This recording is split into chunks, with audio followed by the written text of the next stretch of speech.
Hello and welcome to Plano Middle School. My name is Mark Heller and I'm the principal here at Plano Middle School. Earlier this week, our school district released their plan for a safe return to fall learning. And as part of that, they've asked you as parents to make a decision about how you want to start the school year with your student, whether that's in person in a hybrid model 2 days a week or keeping them home and going fully remote.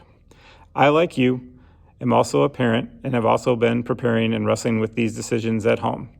I have a daughter who's going into her first year at a brand new middle school and another daughter who will be in her first year at high school. So we have also been talking and thinking about what are we going to do with our kids when faced with the exact same decision that you have. So I thought I'd put together this short video and just talk a little bit about what does in-person learning at Plano Middle School look like this fall versus what remote learning. While it may not answer all your questions, it hopefully will at least give you a little bit of a general idea of what is the structure of the day going to look like. So the in-person option. The in-person option, students will be assigned a day, either Tuesday, Thursday, or Wednesday, Friday, in which they'll come to school, whether it's riding the bus, walking, getting dropped off, whatever those means are. Once they get to the school, they will have to have their mask on. It'll be required at all times. We will be doing some temperature scannings when students come through the doors, as well as providing them an opportunity to disinfect their hands as they come in and enter the building. Once they get here, they will go to their classes. Our students will, from 7:40 until 11:40, attend all of their academic core classes. So they'll go from their history class to their language arts class, to their math class, to their science class. They'll be able to be with all of their teachers, and they will switch classes from one classroom to the next and get a little bit of a mix of socialization with other students from their other peers from their grade level. But it will be done in a safe manner and a controlled manner in which the 6-foot social distancing expectations and the mask wearing expectations that have been laid out for us will be met. The 2 days a week that those students are not in school, they will be at home and they will be required to log in either through Zoom or Google Meets into sessions in which they'll have their enrichment classes of either computers, band, Spanish, or art. On those days, those teachers will provide direct instruction through a virtual means in those areas, in those enrichment areas, as well as taking attendance. So they'll still need to get up, they'll still need to log in, they'll still need to get going. In addition to attending their enrichment classes remotely, there'll also be a number of assignments, readings, schoolwork that students will have to do on that off day to prepare for when they are in school in front of their teachers. When we do have them in school, we want to make sure that we're maximizing our time to answer questions, to provide clarification, to get to know our kids, and to make sure that they're understanding what they're being expected to learn as we go through the year. If they choose the remote option will take place Tuesday through Friday from 1 o'clock until 3 o'clock in the afternoon. The teachers that teach our morning in-person sessions will then in the afternoon take over their classes for remote sessions.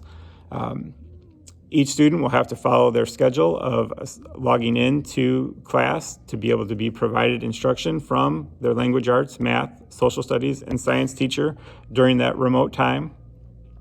and be able to have questions answered, information clarified, directions be given through a remote setting.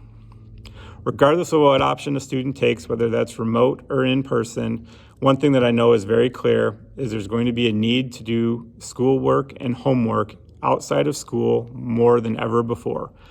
When we do have students in the building,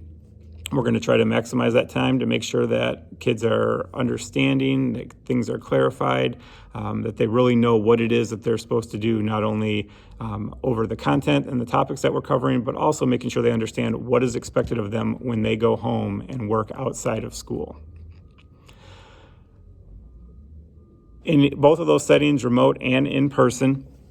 we'll be utilizing a self-paced instructional model in which students will be given a pathway that their teachers will be explaining to them and will be laying out for them of what schoolwork they need to be doing and in what progression to make sure that they're learning all the standards and learning all of the information that they need throughout the course of the year. What I do know is, regardless of what option that you choose, I'm confident that we've all learned a lot from last spring and the unexpected situation that we were put in, and we're all in a setting now to be prepared to provide the best educational experience that we can, considering the situation that we're all in. Our teachers and our staff have worked more hours than ever before this summer, putting in time to prepare lessons, to learn the Schoology platform, to learn new instructional strategies like the grid method to help with self-paced learning for our kids. And they've put in more hours than you could even ask in order to get ready to be the best that they can be for this upcoming school year. A couple of things that I also want to share with you is you've been asked to make your selection of remote versus in-person by logging into PowerSchool, and to have that done by July 31st. The week of August 3rd here at the school, we'll be looking at what everyone has selected and putting together and finalizing everyone's schedules. The goal would be that August 10th we'll be able to send out, or at least that week we'll be able to send out schedules to all of you, whether you've chosen a virtual or an in-person option,